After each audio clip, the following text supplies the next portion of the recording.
સિક્કિમમાં વાદળ ફાટતા વડોદરાના રામચંદ્ર રાણાનો પરિવાર સિક્કિમમાં ફસાયો હતો। છેલ્લા 3 દિવસથી ભારે વરસાદને લીધે સિક્કિમના ઉત્તર ભાગમાં ભારે તબાહી મચાવી છે।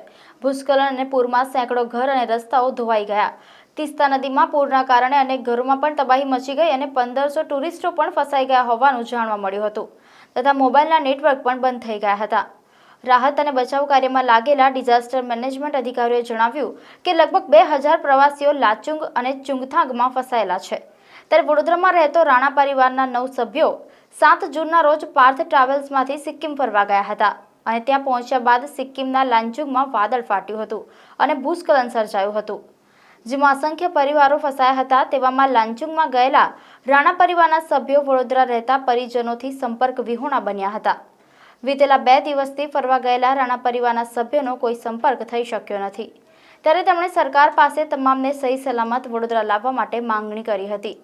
ત્યારે સાંસદ હેમાંગ જોશીએ ત્યાંની સરકાર સાથે વાતચીત કરી છે અને હવે કોઈ ચિંતાનો વિષય નથી તેમ તેઓએ જણાવ્યું છે। પરિસ્થિતિ ત્યાં એ લોકોને સારી રીતે વ્યવસ્થિત અત્યારે છે, એ લોકો હેમખેમ છે, એટલે ચિંતા કરવા જેવું નથી એ ટાઈપની વાત થઈ છે। મારે ટોટલ 9 સભ્ય છે પરિવારના। મારા મોટા 2 બહેનો છે, મારો ભાઈ છે, ભાભી છે, એમનો એક દીકરો છે, ભાનો છે, ભાનાના મિસિસ છે, ભાનાના સાસુ છે અને એમની એક બેબી છે। પરિવાર ફસાય સાથે કોઈ વાતચીત થઈ તમારી? હા, કલાક પહેલાં થઈ ગઈ। એ લોકો સેફ છે અત્યારે, એવી વાત થઈ। 3 દિવસથી તો કોન્ટેક્ટ નહોતો જ થતો, પણ અત્યારે થઈ ગયો છે।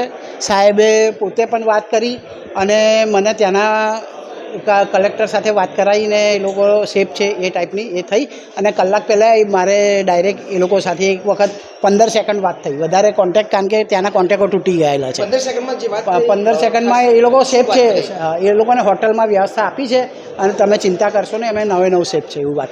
તંત્રની કામગીરીમાં મને તરત જ હેમાંગભાઈ જોશીને ન્યૂઝ આપતા એમને તરત ત્યાં વાત કરીને મને સારામાં સારું એમને રિસ્પોન્સ આપી અને સારામાં સારી ત્યાં વ્યવસ્થા કરાવી છે।